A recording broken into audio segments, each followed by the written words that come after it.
Amateur Traveler is in its 20th year now, but can you imagine if I had people on the show who had never been to the destination but had just read about it or seen a movie about it? That wouldn't make any sense at all, and you wouldn't listen.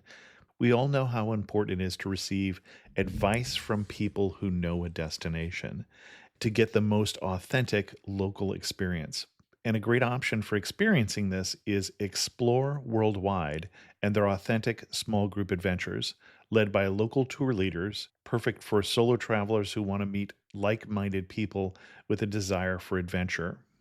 I'm often an independent traveler, but two of my last three trips were with small group tours because they organize everything and it's a lot easier.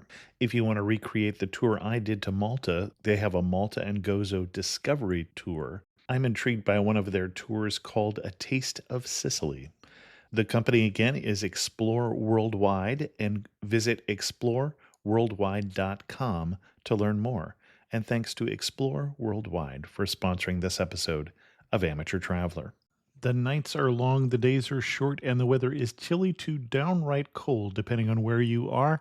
It's a good time to slip into a Quince iconic Mongolian cashmere sweaters, which start at only $50.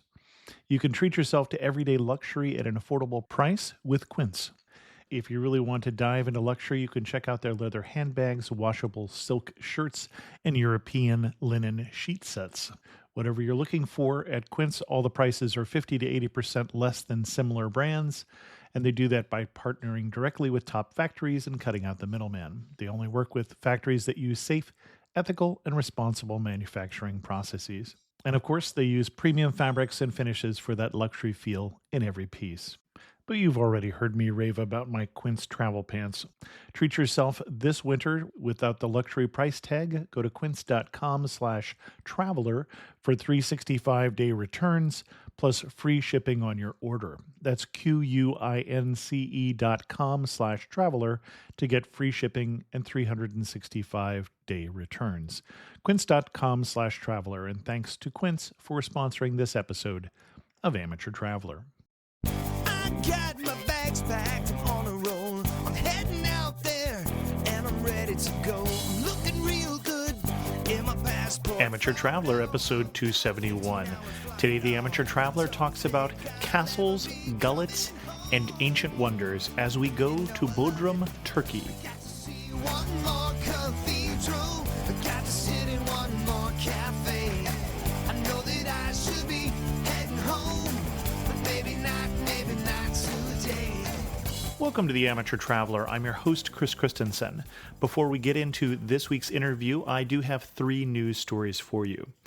In the first one, Virgin Atlantic has been sued by first-class massage therapists who have been working in their London Heathrow first-class lounge, and a pair of masseuses sued them because they claimed they sustained injuries because the passengers, mostly male, who they massaged, were wearing heavy clothing requiring more intensive therapy.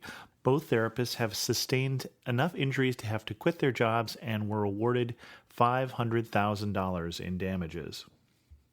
In the second news story, and this one's a little frightening, you know how there's been all this talk that it's silly to have to turn off your cell phone because the cell phone can't really interfere with the cockpit instruments these days?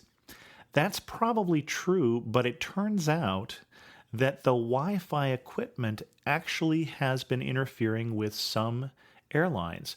The Boeing 737 NG series has a problem that in some situations, in-flight internet like GoGo Internet has caused instrument displays to go completely blank. And then finally, speaking of things that are just a little bit frightening, the FAA has removed the oxygen masks that fall from the ceiling from the restrooms of all planes flying in the U.S., 6,000 domestic commercial aircraft. And what they were concerned about was that a terrorist might use that oxygen to start a fire and create a problem on the plane. So if you're in the lavatory and there's a sudden drop in cabin pressure, finish your business and go back to your seat. For links to all three of those stories, check out the show notes at amateurtraveler.com. I'd like to welcome to the show Uluç from Indianapolis, originally from Istanbul, who's come to talk to us about Bodrum in Turkey. Uluç, welcome to the show. Thanks for having me. Now, I'm going to guess that most people have heard of Turkey and they've heard of Istanbul, and they possibly have even heard about Indianapolis, but I don't know if they know anything about Bodrum. So first, where are we talking about? Well, Bodrum is a small town in the Aegean coastline in Turkey, in the Asia Minor. It's facing the Greek islands, and it has beautiful beaches, beautiful bays, and some historical structures. It might be pretty interesting for its visitors. Okay. And that gets into the next question is why would one go to Bodrum when we're in the area of Turkey? Yeah, from my perspective, I've been to many places in the world, Europe, Latin America, Asia, etc. And I always appreciated what I saw as traveling and experiencing different cultures is my passion. But I guess when I went to Bodrum, though, I felt some uniqueness about it. I mean, I'll try to explain that, but you may say I'm biased because I'm from Turkey and I'm not going to object to that. But Bodrum has some magic, some positive energy in it. It's almost that Bodrum has an invisible magic stick and it dictates its people on where to go, what to do, and maybe even what to eat by moving its stick. So you end up going with the flow. And I can tell that because I ended up doing things that I was not really planning.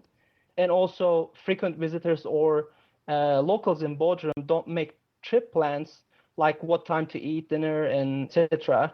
So they just go by the flow. Okay. And what kind of things are we going to end up doing when we're going by the magic stick in Bodrum?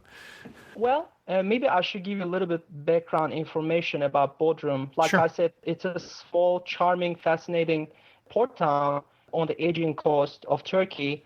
This actually belongs to a city called Muğla, and the population of this town is not that high.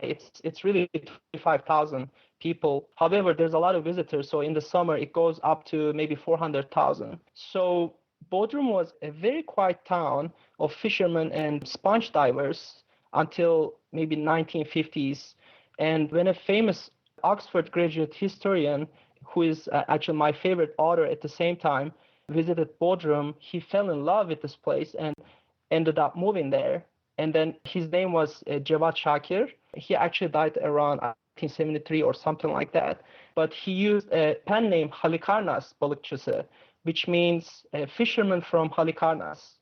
So the word Halikarnas is an ancient Greek name of Bodrum. So in Turkish, we call it Halikarnas. In Greek, ancient Greek name, it's Halikarnassus. So this place was named by the kingdom of Caria at that time, and I'm talking about 5th century BC. It's pretty old. So actually, you will probably know Herodotus, the famous Greek historian, the father of history. Herodotus was from Bodrum, and he lived there around 5th century BC. Oh, I didn't realize that. Interesting. Okay. Correct, yeah. And Halikarnas was then captured by Persians, then Alexander the Great, and then in 15th century, Crusaders ruled Halikarnas, and they built this huge Bodrum castle, and I think the other name is St. Peter, Castle of St. Peter. Mm-hmm. And this was around 1400s, maybe 1402, and it's known as the last example of Crusader architecture. So the town and the city were known as Petronium that time, which the name Bodrum was derived from this name. So it's quite funny in my opinion, but Bodrum in Turkish also has another meaning, which means basement. So don't ask me why, but that's the meaning of it. So I guess at the end, in 1522, Süleyman the Magnificent captured Rhodes, and therefore Bodrum became an Ottoman town. So like I said, it has a lot of history in Bodrum. Okay. And we talked about a lot of history. The one thing that you didn't mention there is this was a tourist spot long, long ago when there were only 7 tourist spots. Correct. So this is the site of one of the 7 wonders of the ancient world. That's true. Okay, let me talk about that. So there are several historical sites in Bodrum. One of them is called Mausoleum at Halikarnassus, or Tomb of Mausolus. So the word mausoleum comes from the Mausolus. So Mausolus was the king of Caria at that time, and I'm talking about maybe 350s BC. So this was one of the seven wonders of the ancient world, and it stood for over 1,000 years, but then it got destroyed by several earthquakes. So today you can go there and see the ruins. Some of the freestanding sculptures are in various museums in Europe, mostly in British Museum though, but you will still see some ruins there. And I also heard that the Shrine of Remembrance in Melbourne and the Masonic House of the Temple of Scottish Rite in Washington, D.C. were inspired by Mausoleum. So I was doing a little bit research before this, and I found it quite interesting. I did not know that. Yeah. So the other thing is, like I mentioned, Bodrum Castle or Castle of St. Peter. Like I said, this was built by the Crusaders around 1400s. I believe it's 1402. And it overlooks the harbor and the international marina. The castle ground includes the Bodrum Museum of Underwater Archaeology, and it hosts actually several cultural festivals throughout the year. It also exhibits several collections of ancient artifacts, including some relics and marvelous examples of glass. It's amazing. It's from 14th century BC to 11th century AD. It's quite old. There's also Bodrum Antique Theater, and this was built, I believe, in 4th century BC by Mausolus again. And you can actually see the structure from the seaside easily. So these are really the main highlights from the history perspective. Now, I'm going to guess that 400,000 people, 400,000 tourists aren't all history buffs like me. So a lot of people are going to Bodrum these days just as a resort area, I'm guessing. Correct. Well, you will be amazed by the sea. People go there for various reasons, like you said, but one of them is sea.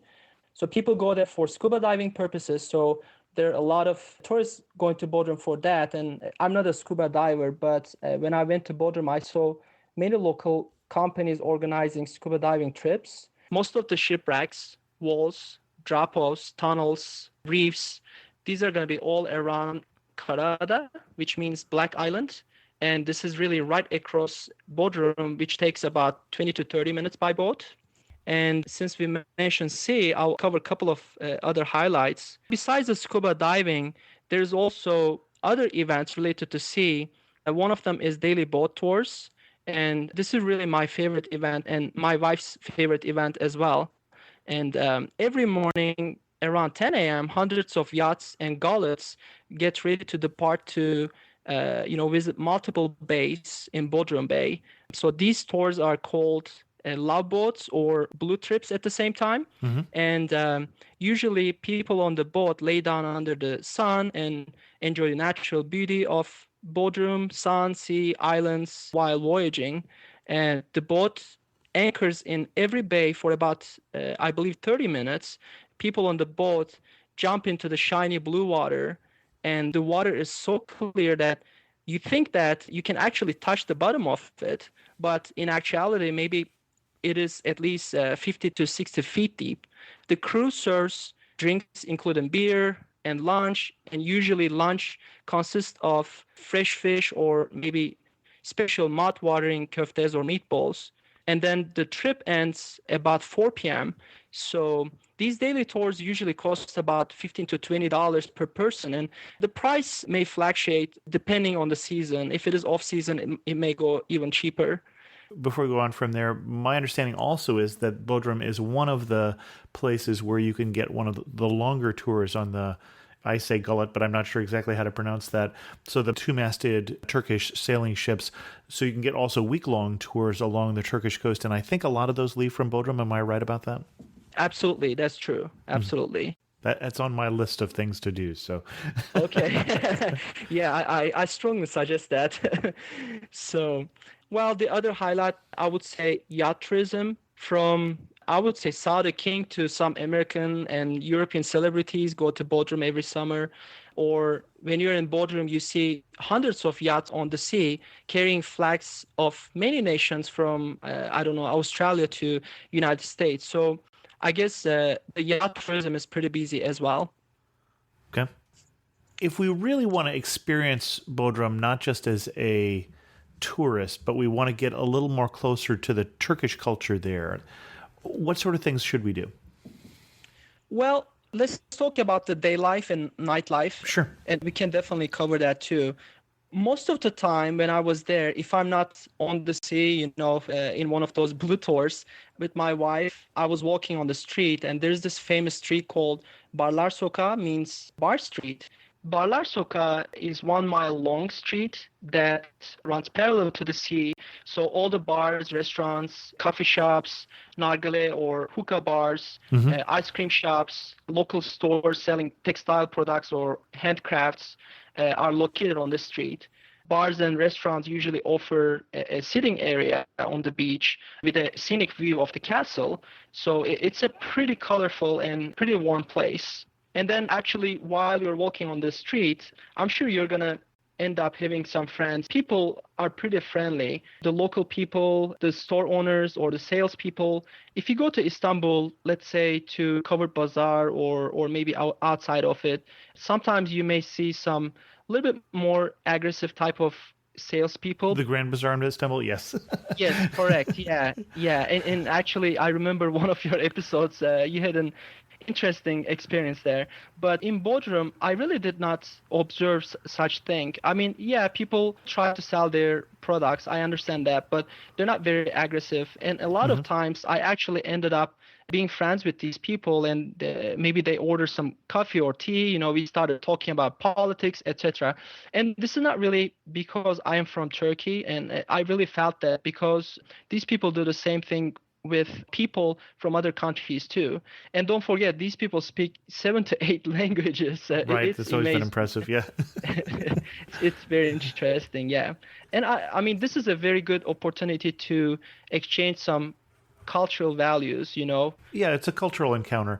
For those of you who are not familiar with what Uluç is talking about from a previous amateur traveler, when I went to Istanbul, I happened to have a mic on because I was recording the sound from the Grand Bazaar and ran into one of the carpet vendors. And the carpet vendors are, and I wouldn't say they're as aggressive, certainly as some places that I've been since, but they're engaging, certainly. And I actually recorded the sales pitch, and we went in, we had tea together, and we sat down. It was a couple of brothers from Eastern Turkey, and it was really a very enjoyable experience because I knew I wasn't going to buy a carpet, and I tried to convince them that really not everybody was trying to buy a carpet, but we really did have a nice conversation. It wasn't like it was a bad experience by any means.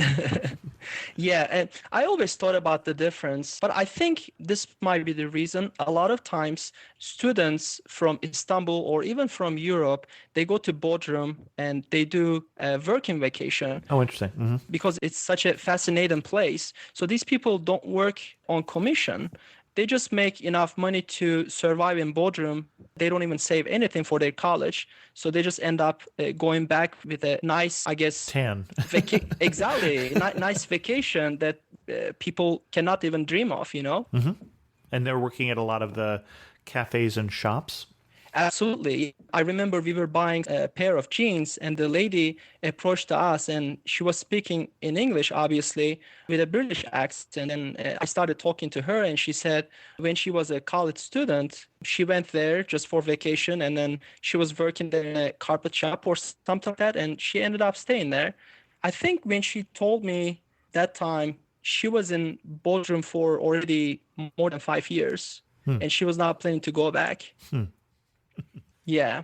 And this is really the day life. Maybe I should talk about the nightlife as well. Sure. I mean, I'm not a nightlife type person, but even I enjoy Bodrum nights, I should say that. There's several places I found it amazing, and one of them is called Halikarnas, the club. This is a dance club which is famous with its dance shows and various events such as foam parties, etc. Keep in mind that you're not allowed to take pictures inside, and I don't know the reason, but I think it's because that there are a lot of celebrities going there, and not just from Turkey, but from other countries. And I believe that was the reason, but I really enjoyed the shows. There's another place, it's called Hadigari Bar, and this is a popular bar and nightclub, but it is more famous with its annual concert series jazz days. It was pretty amazing too. One other thing, I found it very interesting. Club Bodrum, Dance on the Water. This is really a dance club right next to the sea, but then there is this platform over the sea, and both of them are connected to each other. I heard that the portion on the land can host about maybe 1,000 guests, but the floating part, the floating surface can host about 1,500 guests. So this is like total 2,500 people. It's huge. After certain time, I don't remember after what time, but maybe around midnight, the boat part detaches from the land. It goes to the sea, and on the surface there's a huge glass section where you can see the bottom of the sea. And of course there's a lot of lights, laser shows, etc. It was quite amazing. And I think every 15 minutes there are shuttles between the land and the boat. Okay. And one question with the bars. Now, obviously, Turkey is mostly Islamic, and Islam doesn't really permit the drinking of alcohol. So are we mostly seeing tourists when we go to the bar? Well, I don't know how to explain this actually. Well, Turkey is a Muslim country, that is correct. But before its religion, we had democracy. Sure. So that comes first. So people can do whatever they want to do as long as they don't hurt anybody or they don't do anything wrong or they don't do anything illegal. So, I mean, drinking alcohol is definitely not against the law. Right. Mm-hmm. Right. So, yeah, when you go to a bar, I mean, depending on the season, you will see a lot of Turkish people too. If it is off season sometimes, yeah, you will see a mixture of it. I cannot really tell you one was more than other. I mean, you mentioned about alcohol and Islam. I don't know if this is appropriate, but when you go to the beaches or the blue tour, sometimes you even see topless ladies, and that's nothing wrong with that, you know. So in an Islamic country, yes, you can see that too. Okay. And then you also mentioned something about the food at the beginning. This is probably a good time to talk about what we should eat while we're in Bodrum. Sure. In the bar street, you will be able to see lots of different restaurants, and some of them are owned by the local people, which means that probably you're going to eat some homemade food. And depending on what culture that local person has, maybe in the past, if that person or the family was migrated from another part of Turkey, they will definitely cook that type of food from that region. So I guess Bodrum is an excellent place to taste different dishes. So from west to even north side, the Black Sea region, because I know that for a fact, I was able to find some dishes that I was not expecting to see in Bodrum. And I guess I don't know enough about Turkish culture to know what would be not from there. So you said, for instance, you saw a dish from the Black Sea. Right, yeah. Well, maybe I should talk about what type of food people eat in what region. So usually the north side, they eat seafood. Okay. In the Aegean Sea, a lot of people eat vegetables. If you go to eastern part of Turkey, there's a lot of lamb and beef. In Bodrum, you can experience all of these. I see, okay. But besides food from these regions, you can also eat seafood from Bodrum because, like I said, Bodrum is a little town on the Aegean Sea coast. So a lot of people, the local people, they also eat a lot of seafood from there, from octopus to fish and everything like that. Excellent. What is going to surprise me about Bodrum? I was actually planning to say about the topless ladies, but like I said, I don't know if it's appropriate, but it's a surprise, definitely. So, well, as I've been to Bodrum before, I did not have many surprises other than our hotel room view. In my previous trips, I either stayed in a friend's house or in a pension. Our hotel room had a great view this time, and I was so amazed. We actually took many photos of sunrise, sunset from our room. But my wife hasn't been there before, so that was first time going there. And she told me that she was surprised with the daily Blue Tour trips. She liked it so much that we took it 4 times in 10-day vacation. Okay. But I guess as an American, I can see several things that would surprise you Maybe one of them is you may see some topless ladies. And again, back to the same topic, in a Muslim country, how come is this possible? Yeah, it is possible in Bodrum. Also, you may see, like I said, British, Americans, Italian people, as salespeople or visitors. So it's quite interesting to see people from many different cultures. So that might be pretty interesting too. Okay. And the best time of year to go to Bodrum? I would strongly recommend going there maybe in September or even in October. Okay. The reason is because it might be too hot if you go there between June and September. And also, it's the season, peak season, so things are going to be a little bit pricier. But in September and October, the prices go down big time. Okay. Any warnings you would give about Bodrum? We really should know that. Well, one thing I want to mention is that Bodrum is very accessible.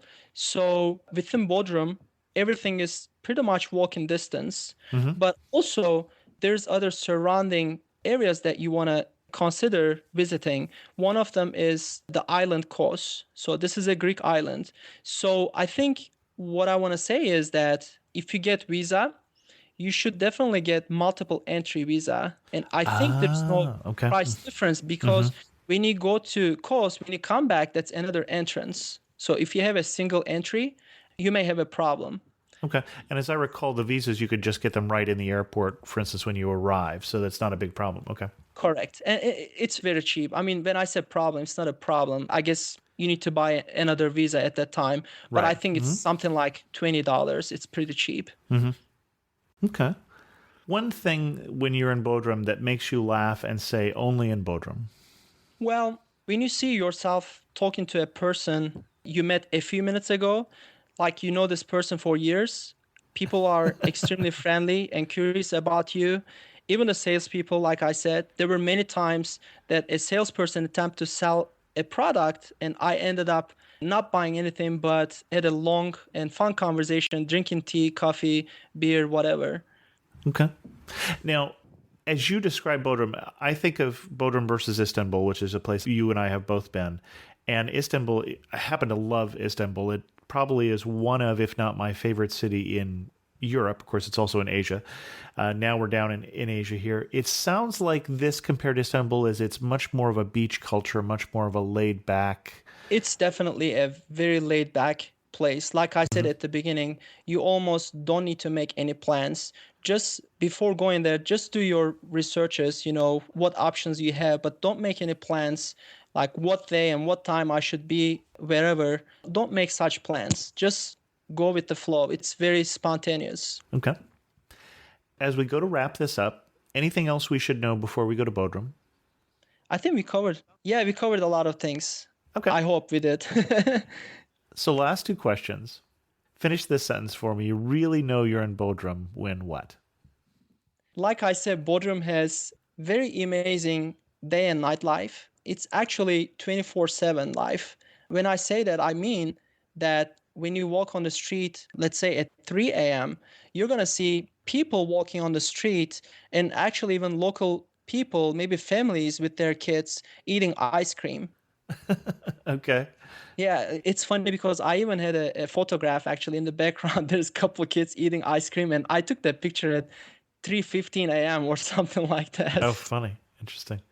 And then if you had to summarize Bodrum in 3 words, what 3 words would you use? I would say relaxing, spontaneous, and full of life. And if you don't mind, I'm going to break the rule. Can I say one more word? Sure. It was very romantic, and don't ask me why. All right. It was in the sea, in the air. It was somewhere, but I felt that. Excellent. Uluç, thank you so much for coming on the show and sharing with us your love of Bodrum. Absolutely. I appreciate it.